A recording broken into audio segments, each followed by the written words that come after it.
Lab Techs, welcome to the Fiction Lab.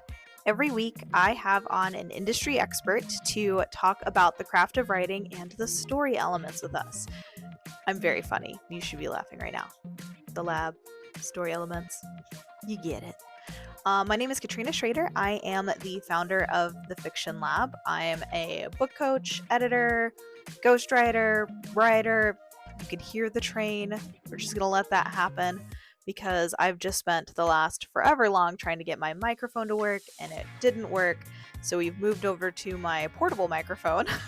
So if the quality sounds a little off, I do apologize. Also, you get the delightful sounds of a train. So that's actually your writing prompt for this week is, write a lovely fall scene along some train tracks. Make it horror, make it romantic, make it suspenseful. Can you hear it? I hope you can hear it. Anyway, today I have Samantha Ryan joining us. She's going to talk to us a little bit about writing your query letter. So if you're in the midst of getting ready to do that, or you have no idea where to start, or maybe you've already written one and you're not sure if it's any good, definitely listen to this episode. It's very helpful. Samantha's the best. So I'm actually just going to let her take it away. Hey, Samantha. Thanks for joining us here at the Fiction Lab. Hello. So excited you're here. For today, we are going to talk a little bit about kind of mastering the query letter. But before we dive into that, will you tell us a little bit about yourself? Sure. My name's Samantha Ryan. I am a queer fiction writer out of Tulsa, Oklahoma. I have one novel that came out earlier this year, Pride, and I have a collection of short stories that came out in March. And then I have a new novel that's coming out this November. It's called These Are Not My Final Words. Very excited about that. It's November 4th. That's so exciting. Yeah. Yeah, I have Pride on my TBR. Yay. I love your little cover. Very fun. Yeah, okay. So we're going to talk a little bit first about like what makes a query letter stand out. Like what's the thing that you need to do in order to make it stand out in that slush pile? And then we'll talk a little bit about common mistakes. So first, can you kind of tell us what are some things that are going to make it stand out? Because agents get a ton of those Mhm. every year. So what's going to make yours stand out? Yeah, the thing with querying, which I always find really funny, it's like writers always say it's like Fight Club, where it's like we don't talk about querying. Because honestly, you can go on any sort of like writing forum or website, and you can get a million different directions on people saying, well, this is what you need to do to query. And I've seen people who say, oh, you don't need a summary, or people say, oh, you don't really need comps. And so, yeah, Yeah. the advice you can get can be all over the place, which can be a little confusing, especially if you're first time starting out. Oh, yeah. But I think part of the key to the query is like keeping it to the basics. I think because your agents that you're submitting to are getting so many, I think Hmm. they've got their formula of like they want to see how many words it is. They want to see your genre. They want to see your comps. They want to know that you know your own market.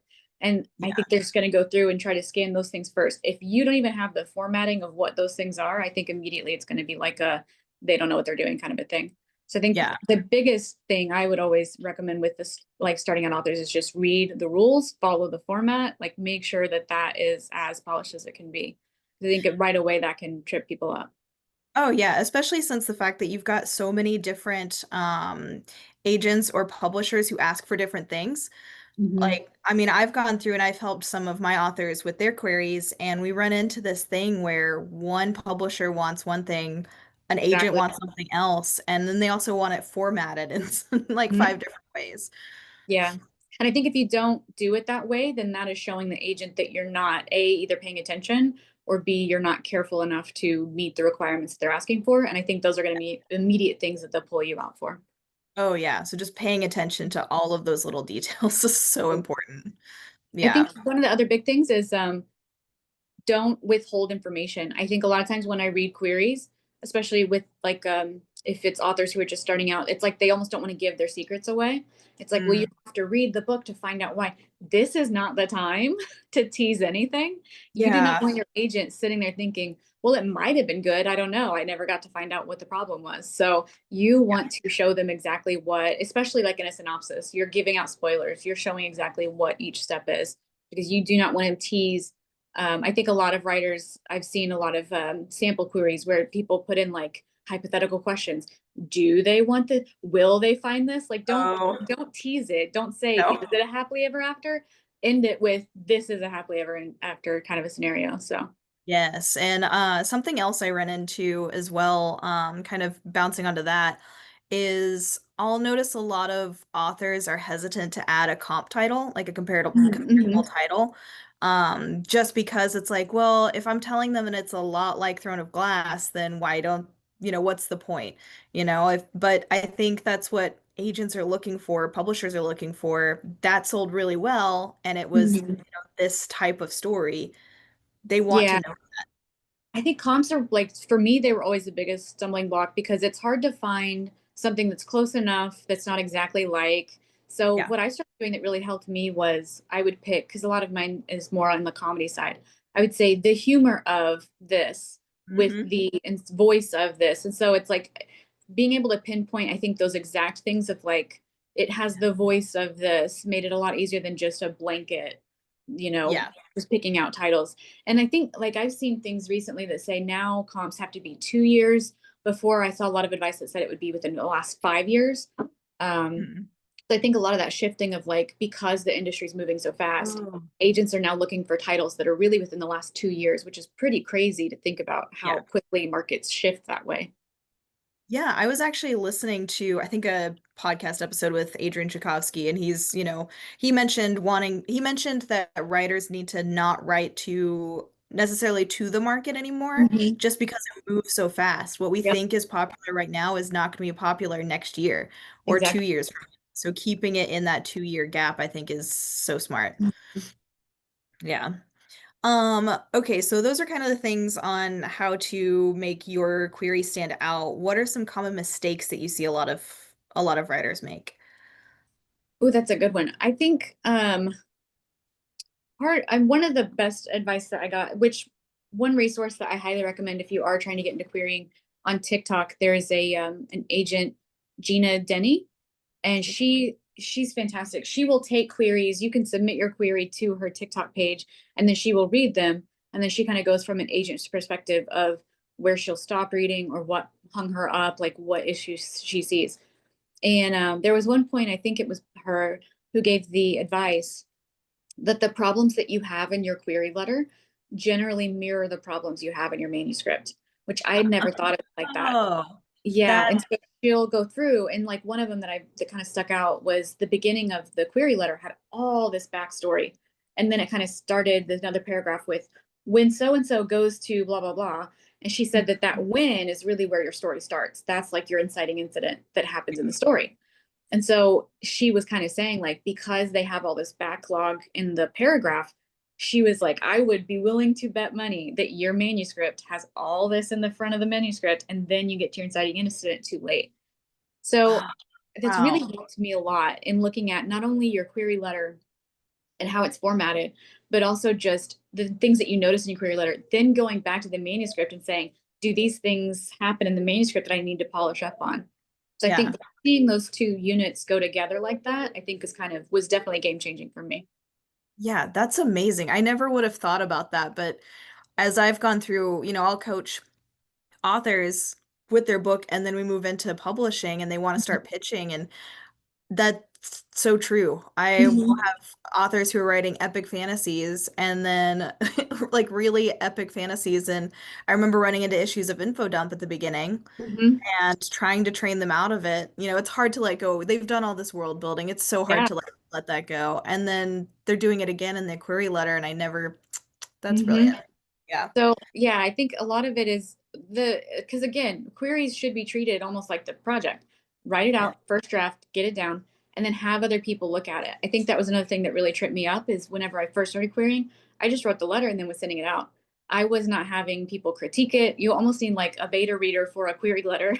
And a lot of that's just Yeah. because because you've seen the story, you know the things that aren't there that need to be there that maybe aren't there because they're in your brain. Yeah. So having critique partners, all the stuff that you do with your manuscript, basically treating your query letter like that is super, super important. So that actually makes me wonder then, do you want your query letter beta readers to not be the same people who've read your book, like to come in blind? Yeah, I would definitely think that it would be more helpful for them to not know the story, because then the things that aren't going to make sense are going to be like, well, what does this mean here when this is like a side plot that they have in the query letter that maybe doesn't fully flesh out in the story. So Yeah. I would think that it would help for them to not know anything about the story because your agent's not going to. Yeah. Oh, absolutely. That's so Mhm. helpful. Yeah, yeah. Um, cool. Well, that's kind of a little bit on queries. Don't worry, we'll have more episodes. I'll probably bring Samantha back for sure for that. And where can people find you, Samantha? Yeah, my social media, almost all of my social media is at Sam Ryan really. So Instagram's where I'm the most active, I think, but then also, TikTok, all the standard Blue Sky. So yeah, at Yeah. Sam Ryan really. Awesome. Great. Okay, so I like to also just ask a fun question at the end because Sure. you've done all the work. Now let's ask fun stuff. Hmm. What's the first thing that you remember being obsessed with? Oh my gosh. Yeah. Wow, that's a good one because I have a lot of obsession. Um, wow. I would say probably the Animorphs books. Yes. I I was very obsessed with Animorphs. I had so many of those. Oh, that's TV amazing. Those were, show, yeah, all the yeah. yeah, I spent a lot of time just looking at the covers. Honestly, I never really read them. And I keep thinking I should go back and read them. I fell into the Artemis Fowl stuff and Oh, okay. like, Yeah. yeah, I kind of missed Animorphs, but I want I would to just, now, like now having a writer's brain, go back and read it. And like, does it hold up like I thought it did, or see, oh, because I don't remember them now, but I remember being very obsessed with them. yeah, I'm always worried now that I've spent so much time, with writer's brain or Yeah. studying storytelling, to go back and I'll watch something I loved as a kid and I'm like, this is Yeah, the like worst what? thing I've ever seen. Why did I touch that? Like, why did I Why was ruin I that so obsessed? nostalgia? Yeah. Uh, Great. Well, thank you so much for joining us, and we will have you back on soon. Thank you so much. This was a blast. Bye. Samantha's the best. I'm so glad she came on and joined us and chatted all things querying.